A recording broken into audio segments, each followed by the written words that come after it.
Kami bersyukur kepadamu ya Bapa, karena ketika kami memuji-muji kebesaran namamu, kami yakin Engkau sedang bertata di atas puji-pujian kami. Oleh karena itu Tuhan, di pagi yang istimewa ini, ketika Engkau ada di tengah-tengah kami, Tuhan akan memberkati setiap kami sebagai anak-anak-Mu. Engkau akan menyapa setiap kami lewat kehangatan firman-Mu, dan kami yakin firman-Mu yang akan datang kepada kami tidak pernah kembali dengan sia-sia. Namun sebaliknya, firman-Mu akan menjadi berkat yang luar biasa di dalam kehidupan kami. Oleh karena itu Tuhan, berkenanlah berbicara kepada setiap kami, oleh karena kami telah siap mendengar sabda firman Tuhan.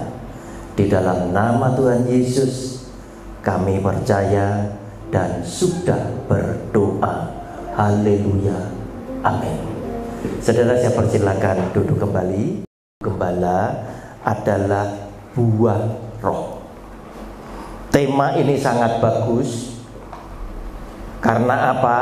Lewat buah roh bisa menjadikan satu alat untuk mengkoreksi diri kita sendiri. Kita bisa introspeksi diri kita sendiri, sekaligus menilai orang lain.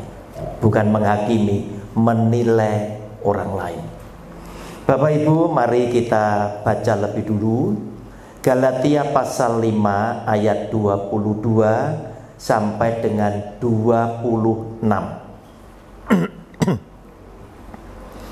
Galatia pasal 5 ayat 22 sampai dengan 26. Demikian bunyi firman Tuhan. Tetapi buah roh ialah kasih, sukacita, damai sejahtera, kesabaran, kemurahan, kebaikan, kesetiaan, kelemah lembutan, penguasaan diri. Tidak ada hukum yang menentang hal-hal itu. Barang siapa menjadi milik Kristus Yesus, ia telah menyalibkan daging dengan segala hawa nafsu dan keinginannya. Jikalau kita hidup oleh roh, baiklah hidup kita juga dipimpin oleh roh. Dan janganlah kita gila hormat, janganlah kita saling menantang dan saling mendengki.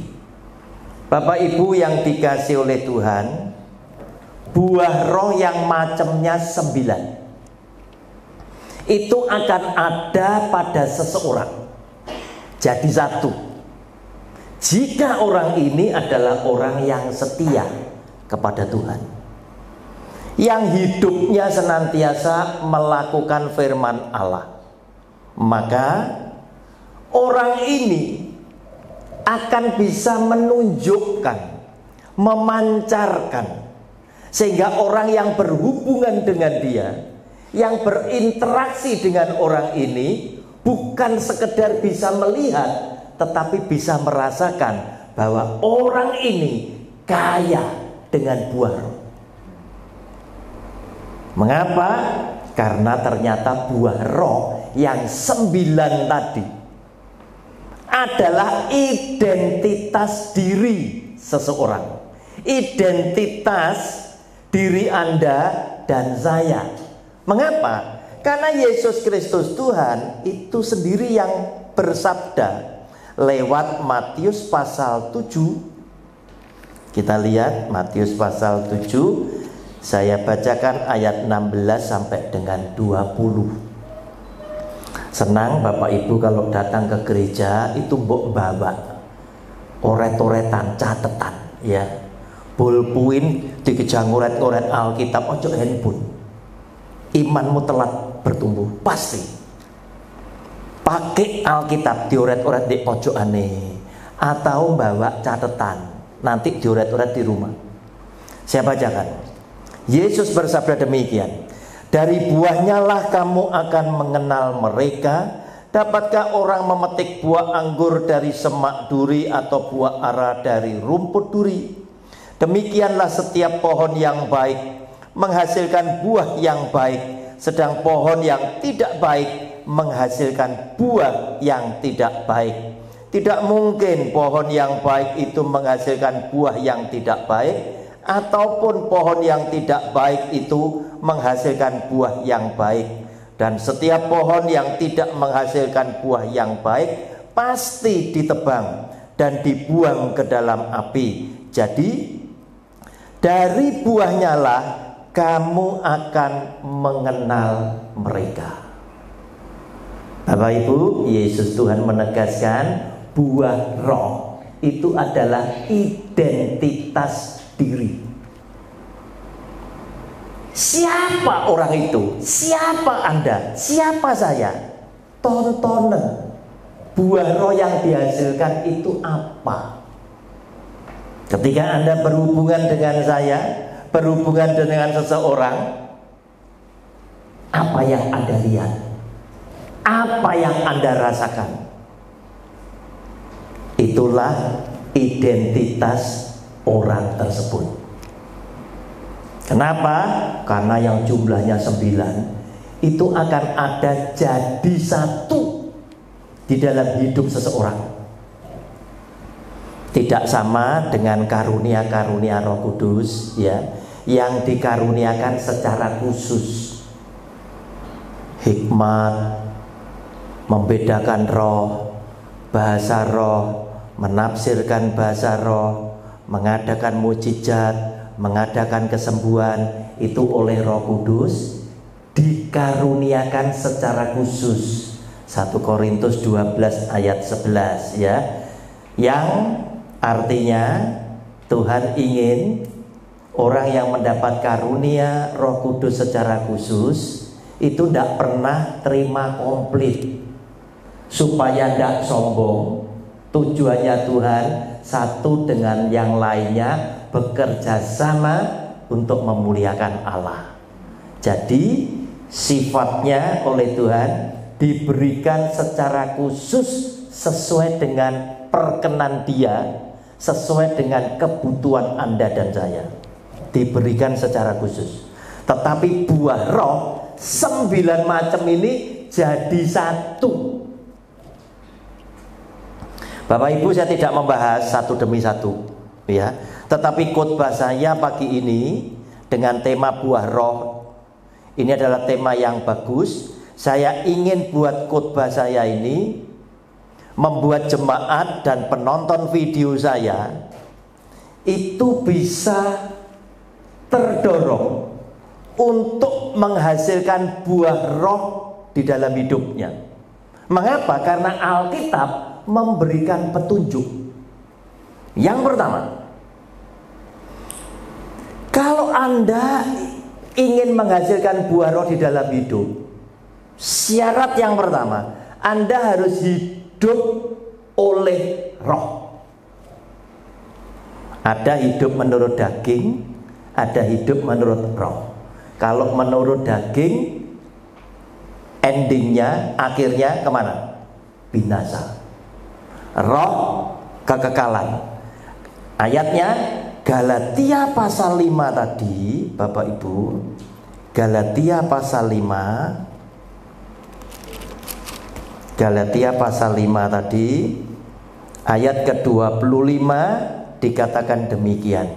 Jikalau kita hidup oleh roh, baiklah hidup kita juga dipimpin oleh roh. Wajib Anda dan saya menyerahkan hidup kita di bawah pimpinan Roh Kudus. Muncul pertanyaan, gimana saya bisa dipimpin oleh Roh Kudus? Ya kamu harus terima Roh Kudus lebih dulu. Anda dan saya wajib terima Roh Kudus lebih dulu, baru setelah Roh Kudus Anda terima, Anda berbuah roh. Karena Roh Kudus yang mendorong Anda berbuah dengan buah roh yang 9 macam. Roh Kudus Anda terima dulu, baru kamu terima karunia Roh Kudus yang diberikan secara khusus. Sama, nanti tak buktikan lewat Alkitab. Nah Bapak Ibu, yang kedua, harus terima Roh Kudus lebih dulu, supaya Roh Kudus yang berkenan turun atas kamu, yang berkenan tinggal di dalam hidupmu. Itulah yang memimpin hidup saudara dan saya. Bapak Ibu, kita lihat Yohanes pasal 14 ayat 15 sampai 17 lebih dulu.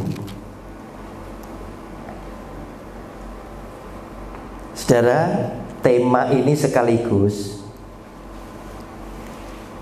harus mematahkan teori atau pengajaran yang bunyinya demikian. Bukti kamu dibaptis oleh Roh Kudus, kamu berbahasa roh, 1000% pasti salah. Pasti salah. Kenapa? Karena kalau ini benar, jemaat terpecah jadi dua. Yang satu berbahasa roh, yang satu tidak. Sampean ngomong apa dengan yang tidak? Padahal tadi 1 Korintus 12 ayat 11 dikaruniakan secara khusus. Biarin kamu dikasih bahasa roh, saya dikasih karunia mukjizat.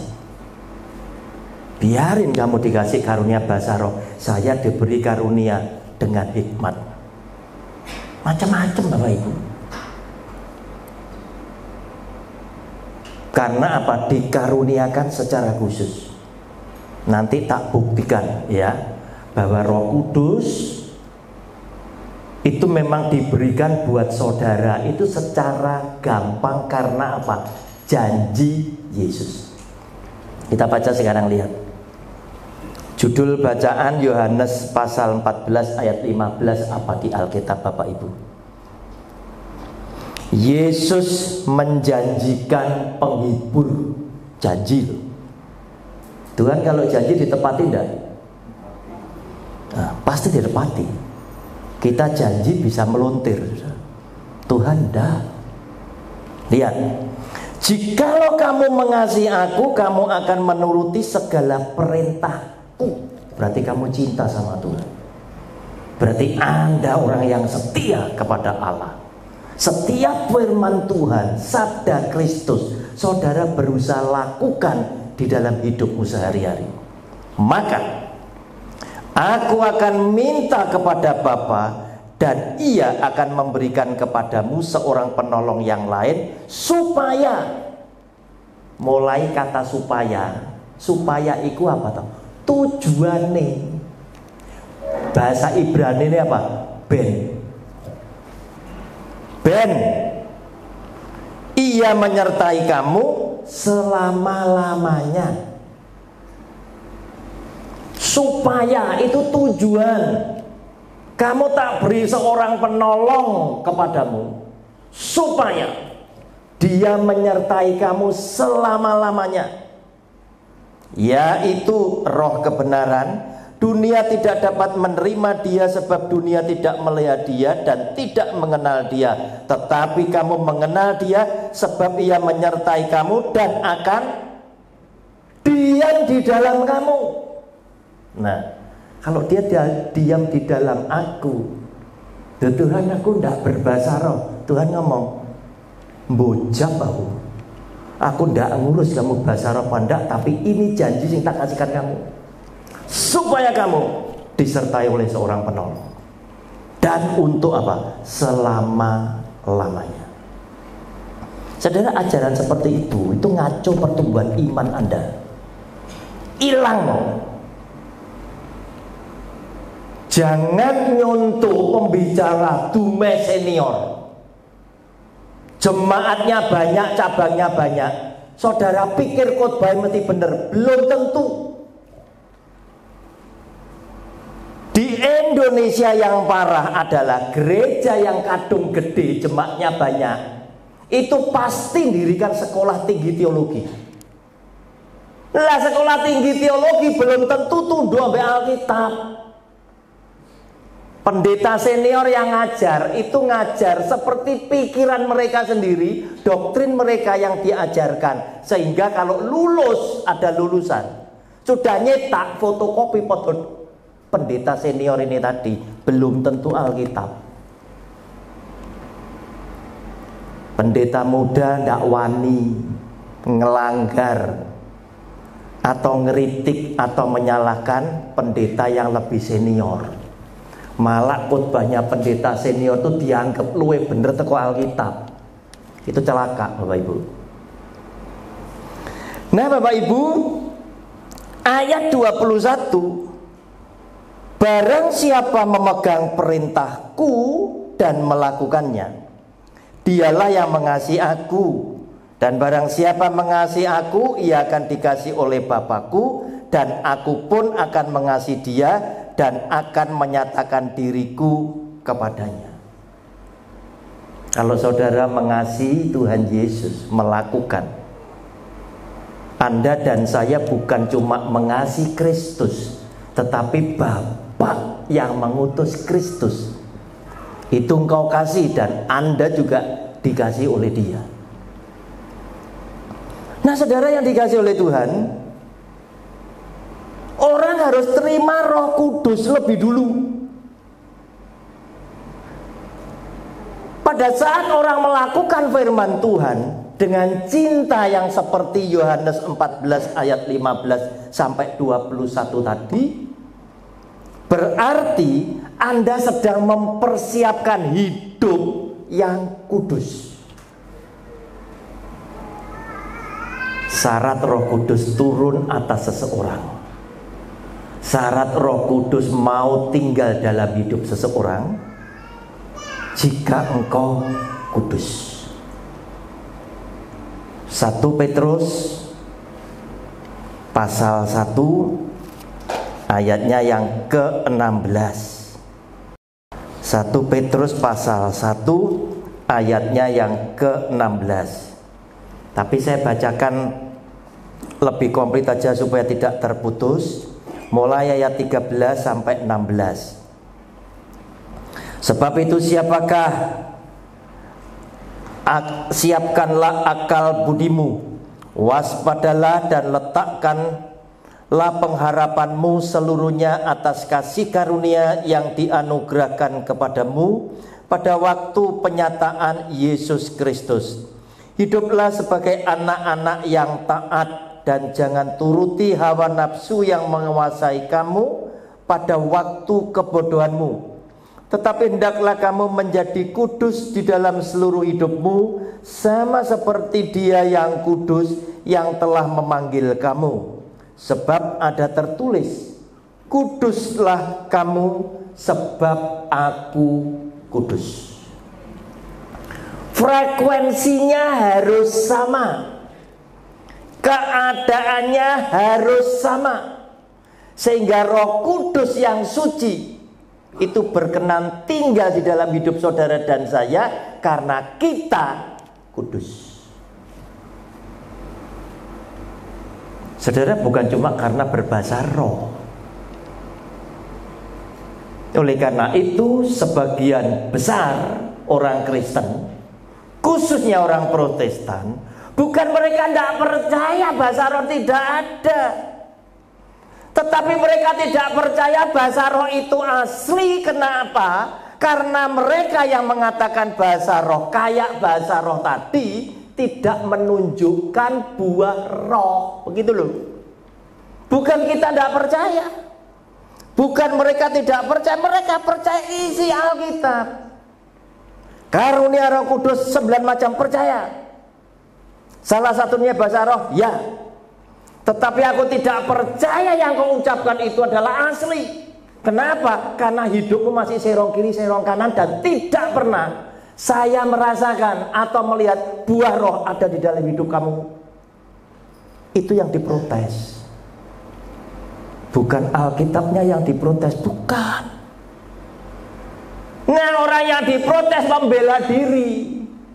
Ya habis kamu belum pernah mengalami sendiri. Kamu selalu menolak sehingga kamu tidak mengalami karunia-karunia Roh Kudus. Itu pembenaran mereka. Tetapi orang kalau mau jujur itu kembali kepada firman Allah. Kenapa? Kita lihat Yohanes 17 ayat 17.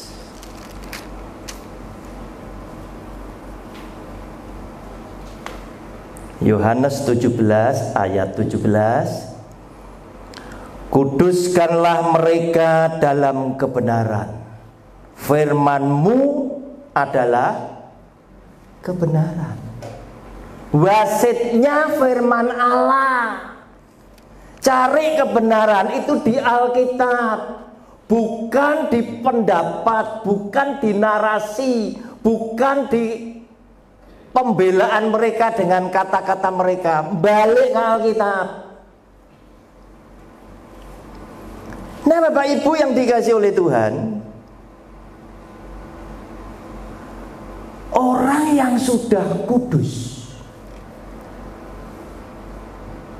itu ketika dia dibaptis dalam nama Bapa, Anak, dan Roh Kudus, 1000% terima Roh Kudus.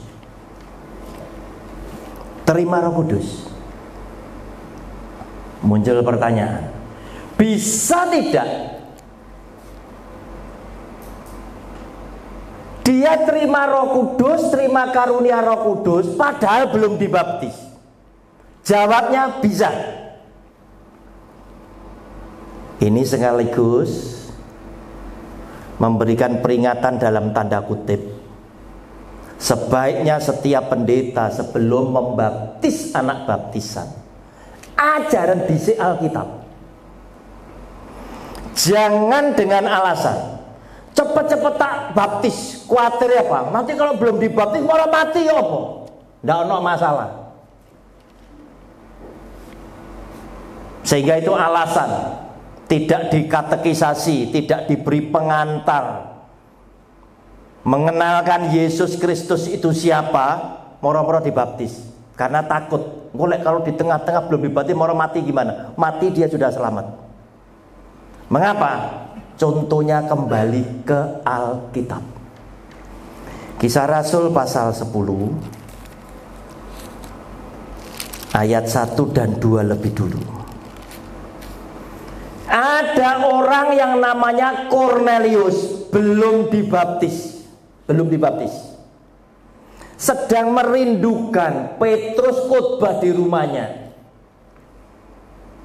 pengennya dibaptis. Siapa Kornelius? Judul bacaannya adalah Petrus dan Kornelius. Ayat 1 dan 2. Di Kaisarea ada seorang yang bernama Kornelius, seorang perwira pasukan yang disebut pasukan Italia. Ini wong Romawi, ya. Pasukan Italia. Ia apa Bapak Ibu? Saleh. Ia serta seisi rumahnya takut akan Allah, dan ia memberi banyak sedekah kepada umat Yahudi dan senantiasa berdoa kepada Allah. Berarti apa? Pelaku firman. Berarti apa? Cinta Tuhan. Orang kalau tidak cinta ngekei iki angel, Bapak Ibu. Karunia memberi tidak diberikan kepada banyak orang. Yang banyak orang Kristen minta sukses. Waktunya menabur ngomong hemat pangkal kaya, kan begitu. Ini biasa memberikan sumbangan kepada orang Yahudi. Saleh berarti pelaku firman dan suka berdoa kepada Allah. Hatinya itu sudah siap, hidupnya itu sudah siap untuk menerima Roh Kudus yang berkenan tinggal di dalam dia. Cornelius dengar, loh, Petrus datang ke sini. Dia minta utusannya menjemput Petrus supaya Petrus datang ke rumahnya, khotbah di tengah-tengah keluarga dan sahabatnya, yaitu sebagian orang Romawi, sebagian orang Yunani. Yang jelas ndak ono orang Yahudi. Bangsa bersunat itu ndak ada. Umat pilihan itu ndak ada, kecuali yang dibawa oleh Petrus, karena Petrus adalah rasul yang khusus melayani bangsa bersunat, orang-orang Yahudi. Paulus ngelayani non Yahudi, Yunani, orang tidak bersunat. Ada spesialis dewek. Yang satu internis, satu jantung, gitu loh Bapak. Dewe-dewe ya. Nah Bapak Ibu, kita lihat. Saya bacakan panjang tidak apa-apa supaya tidak keputus. Mulai ayat 39 sampai 48. Baca sambil saya terangkan. Dan kami adalah saksi dari segala sesuatu yang diperbuatnya di tanah Yudea maupun di Yerusalem, dan mereka telah membunuh dia dan menggantung dia pada kayu salib. Kami itu maksudnya Petrus dan kawan-kawan. Yesus itu telah dibangkitkan Allah pada hari yang ketiga, dan Allah berkenan bahwa ia menampakkan diri. Bangkit, menampakkan diri selama 40 hari, baru naik ke surga. 10 hari lagi baru Pentakosta, Roh Kudus dicurahkan. Bukan kepada seluruh bangsa, tetapi kepada saksi-saksi yang sebelumnya telah ditunjuk oleh Allah, yaitu kepada kami yang telah makan dan minum bersama-sama dengan dia setelah ia bangkit dari antara orang mati. Yaitu ketika Tuhan Yesus masuk ke dalam rumah, kemudian 10 murid itu mengunci pintu dalam rumah itu. Thomas tidak di situ, sakjane 11, tapi cuma 10, Thomas tidak ada. Kemudian Tuhan Yesus menghembusi mereka, terimalah Roh Kudus. Ya, kalau Tuhan Yesus boleh Bapak Ibu, karena dia adalah Allah yang menjelma sebagai manusia, punya tingkat, punya derajat setara dengan Roh Kudus. Tapi nek pendeta mbok yo ojo begitu loh Bapak Ibu. Anda ini debu tanah. Jangan terus bilang di atas mimbar, terimalah Roh Kudus. Nah, atau disebut gitu, jangan. Dosa. Nah, Bapak Ibu lanjut.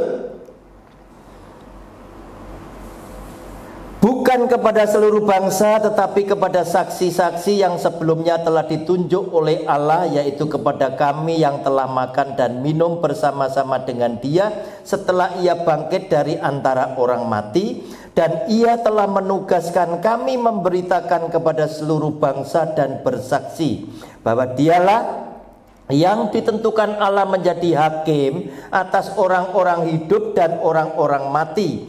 Tentang dialah semua nabi bersaksi bahwa barang siapa percaya kepadanya, ia akan mendapat pengampunan dosa oleh karena namanya. Bapak Ibu lihat, semua nabi bersaksi tentang Yesus. Mulai kitab Taurat, perjanjian lama yang isinya Taurat, kitab nabi-nabi dan Mazmur. Semua nabi itu, semua nabi yang ada itu bersaksi tentang Yesus Kristus Tuhan. Oleh karena itu dia bilang, aku datang bukan untuk menghilangkan hukum Taurat, tetapi untuk menggenapi hukum Taurat. Artinya apa? Semua yang diramalkan oleh nabi itu tak jalani kabeh. Itu menggenapi. Bapak Ibu lanjut. Ketika Petrus sedang berkata demikian, sedang menyaksikan Yesus Kristus Tuhan itu siapa? Ini sing penting Bapak Ibu. Seperti katekisasi, seperti pengantar anak-anak mau menerima baptisan dalam nama Bapa, Anak dan Roh Kudus. Dikenalnya Yesus itu siapa? Oleh Petrus. Ketika Petrus sedang berkata demikian, turunlah Roh Kudus ke atas semua orang yang mendengarkan pemberitaan itu. Bapak Ibu, Yesus Tuhan disebut yang sulung. Kita saudaranya. Artinya Yesus Tuhan ngalami yang pertama, kita urutan nomor selanjutnya. Ketika Tuhan Yesus dibaptis oleh Yohanes Pembaptis, dia keluar dari air, maka yang terjadi apa? Bapa, Anak dan Roh Kudus menampakkan diri dalam waktu yang bersamaan. Turunlah roh dari langit, kata Yohanes Pembaptis, seperti burung merpati dan tinggal di dalamnya. Kemudian dari langit keluar suara Bapa yang berkata, inilah anakku yang kukasihi, kepadanya aku berkenan. 3, Bapa, Anak dan Roh Kudus. Berarti yang dialami oleh Tuhan Yesus akan saudara dan saya alami jika kita percaya di dalam namanya. Wes sudah ndak usah ngenteni bahasa roh, gitu loh Bapak Ibu. Ajaran kalau salah membuat jemaat tumbuh iman itu terhambat. Wong sekarang kita banyak lihat yang berbahasa roh, misi serong kiri serong kanan, buah rohnya ndak ada, begitu. Sehingga kita berani pastikan 1000% itu palsu. Kenapa? Buah roh itu karena Roh Kudus yang ada di dalam kita yang mendorong kita menghasilkan buah-buah tersebut, kebaikan tadi. Buah roh yang 9 tadi dihasilkan oleh karena Roh Kudus yang memimpin saudara. Nanti ayatnya ada. Nah Bapak Ibu, ketika Petrus sedang berkata demikian, turunlah Roh Kudus ke atas semua orang yang mendengarkan pemberitaan itu, dan semua orang percaya dari golongan bersunat yang menyertai Petrus. Ini orang Yahudi, gumun ya, tercengang-cengang karena melihat bahwa karunia tadi Roh Kudus turun, sekarang karunia ya. Karunia ini tidak akan mendahului kalau sebelum Roh Kudus datang. Jadi Roh Kudus masuk dulu, Roh Kudus yang memberikan karunia. Bahwa karunia Roh Kudus dicurahkan ke atas bangsa-bangsa lain juga, sebab mereka mendengar orang-orang itu berkata-kata dalam bahasa roh dan memuliakan Allah. Lalu kata Petrus, saudara, bahasa roh itu karunia Roh Kudus.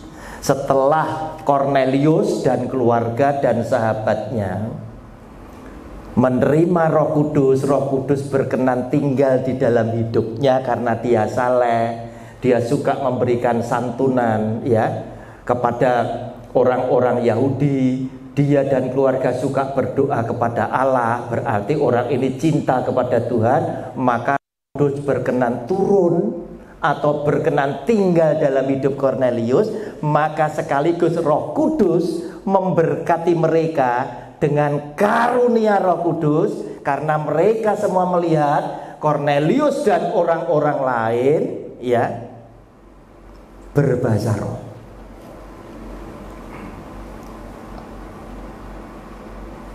Bapak Ibu, kalau tidak tak tunjukkan yang lain, nanti Anda diserang orang, mati goyang. Kisah Rasul pasal 2 ya. Kisah Rasul pasal 2. Tak tunjukkan. Baca ayat 1 sampai 4. Rasul yang 10 tadi.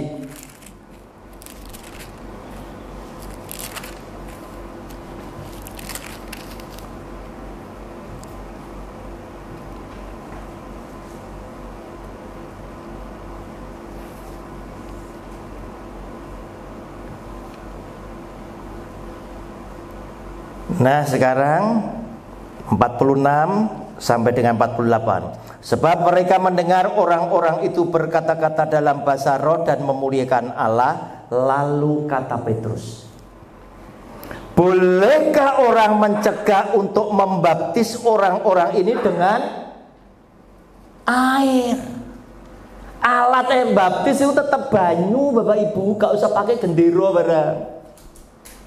Tetap dengan air. Anda tetap akan terima Roh Kudus jika Anda dibaptis dengan air. Nanti tak tunjukkan ayatnya.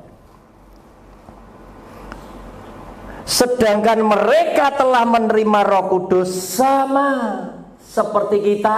Kisah Rasul 2 tadi. Petrus akhirnya menyerah. Ternyata Tuhan juga mengasihi bangsa tidak bersunat. Sebab sebelumnya Petrus sempat mendapatkan penglihatan sebelum dia datang ke rumah Kornelius.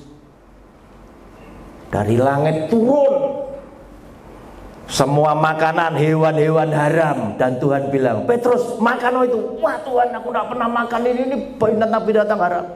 Sampai 3 kali dan Tuhan bilang, yang dihalalkan oleh Allah tidak boleh diharamkan. Begitu Tuhan ngomong, ini ditarik, kain putih ini ditarik, diketuklah, ada 3 orang jemput Petrus, utusan dari Kornelius. Tuhan ingin sampaikan apa? Dulu kamu bilang kita adalah umat pilihan Allah, tandanya apa? Disunat.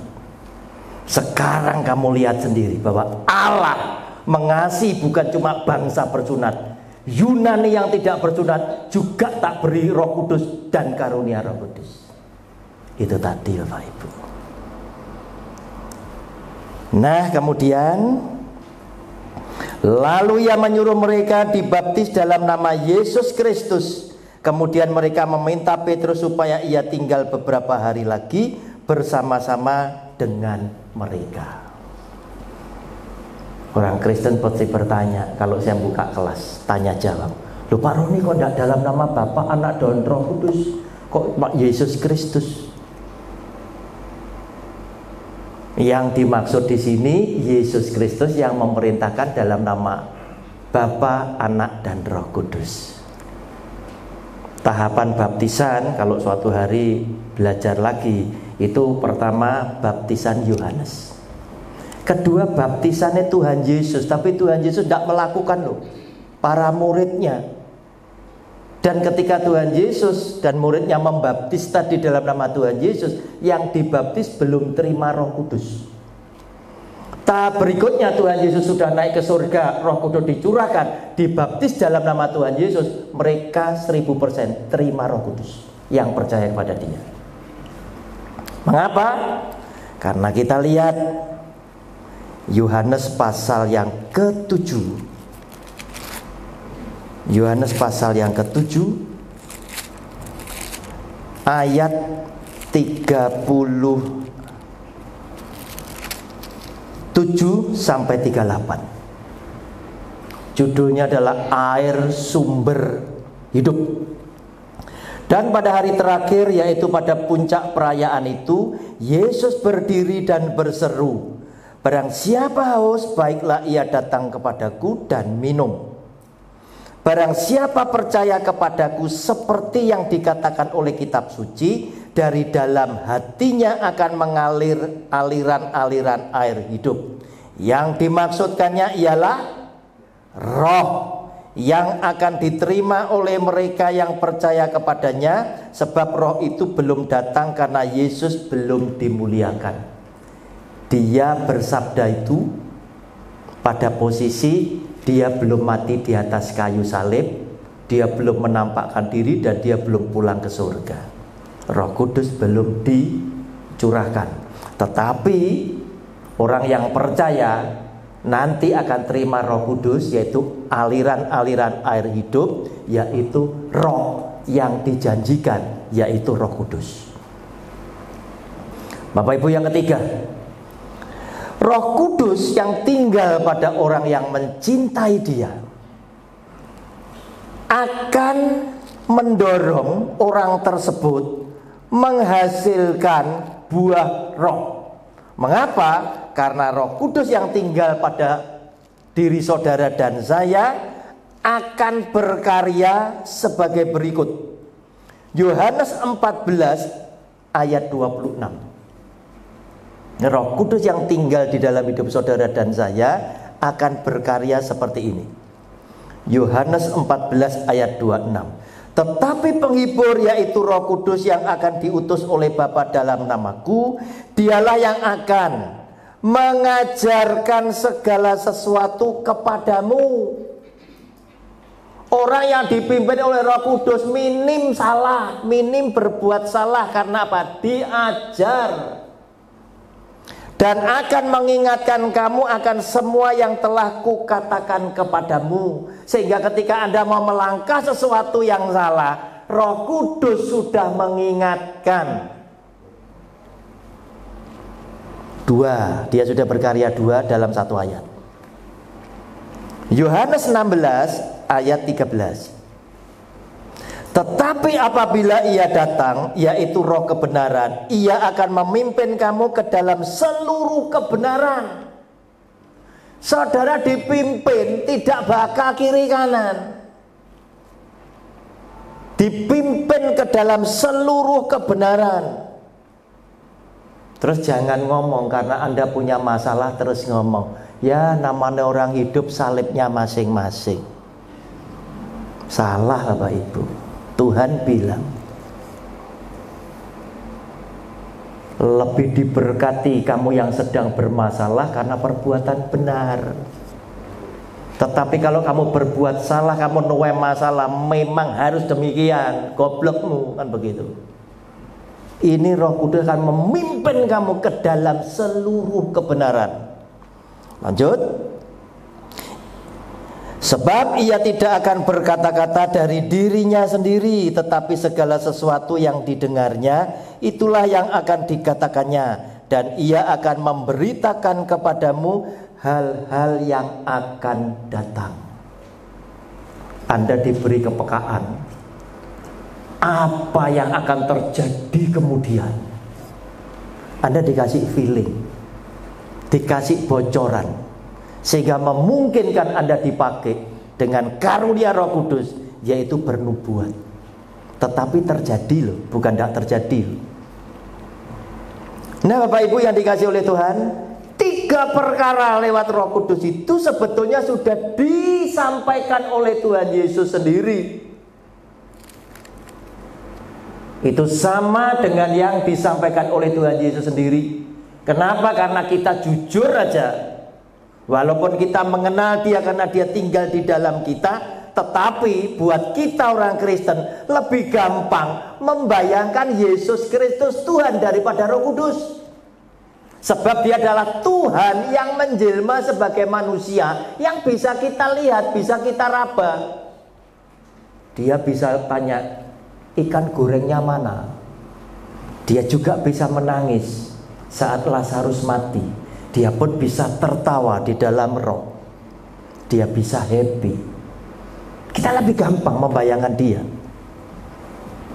Karena itu Dia bersabda di dalam Yohanes 15 ayat 1 sampai 8. Kalau saudara lakukan ini, itu sudah sama dengan 1 sampai 3 tadi.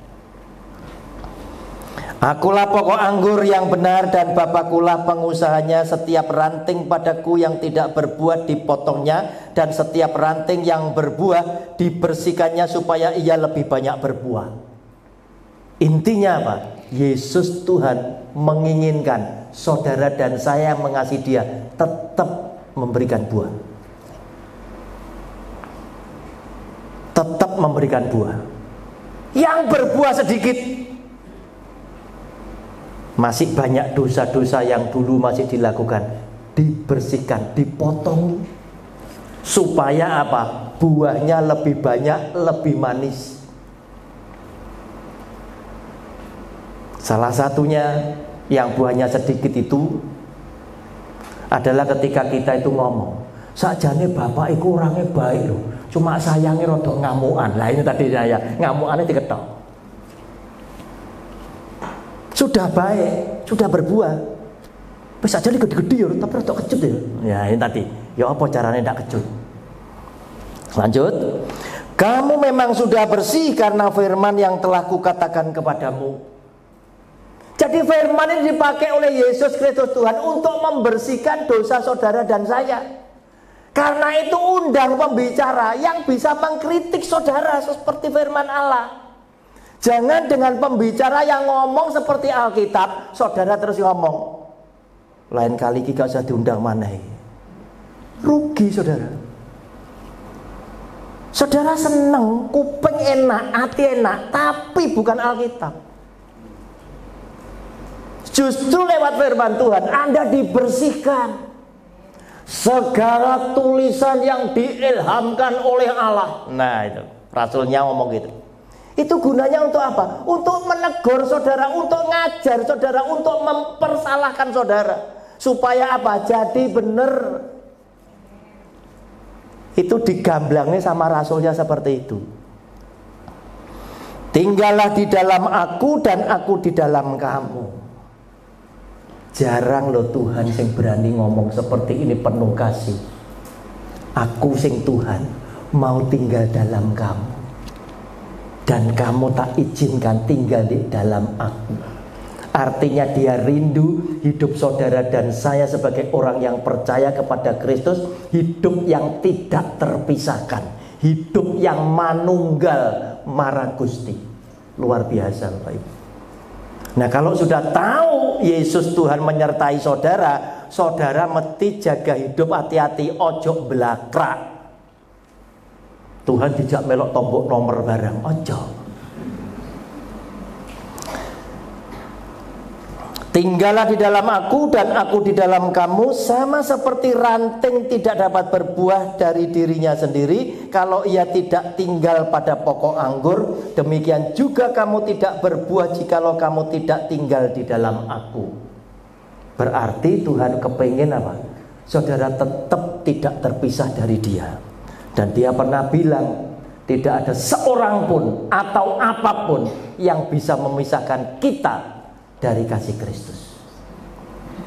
Akulah pokok anggur dan kamulah ranting-rantingnya. Barang siapa tinggal di dalam aku dan aku di dalam dia, ia berbuah banyak, sebab di luar aku kamu tidak dapat berbuat apa-apa. Ketika kita manunggal, kita berbuah banyak. Dan itu yang diharapkan oleh Tuhan Yesus. Barang siapa tidak tinggal di dalam aku, ia dibuang keluar seperti ranting dan menjadi kering. Kemudian dikumpulkan orang dan dicampakkan ke dalam api, lalu dibakar. Jadi orang Kristen, koreksi sendiri, kalau Anda selama ini tidak pernah berbuah apa-apa, Anda itu sama dengan ranting yang bakal dikumpulkan untuk dibakar. Urip genek gunane. Bahasa Ibraninya gombal oleh nyowo. Percuma ya, Bapak Ibu. Lanjut. Jikalau kamu tinggal di dalam aku dan firmanku tinggal di dalam kamu, mintalah apa saja yang kamu kehendaki dan kamu akan menerimanya. Saudara, ini pasti digenapi oleh Tuhan. Kenapa? Karena ketika kita minta di dalam nama Tuhan, Dia akan mengabulkan dengan catatan apa? Orang yang sudah menjadi milik Kristus itu tidak serakah loh. Tadi bacaan Galatia apa? Telah menyalibkan segala hawa nafsu dan keinginannya. Betul ya? Saudara pasti tidak akan minta Tuhan karena aku suka. Enggak. Saudara paling malah ngomong, Tuhan berkatono tonggoku, berkatono jemaatku sing sakit. Saudara pasti mintanya bukan yang keduniawian, saudara. Kenapa?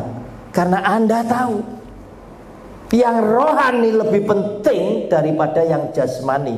Karena jasmani itu fana, tetapi rohani punya nilai kekekalan.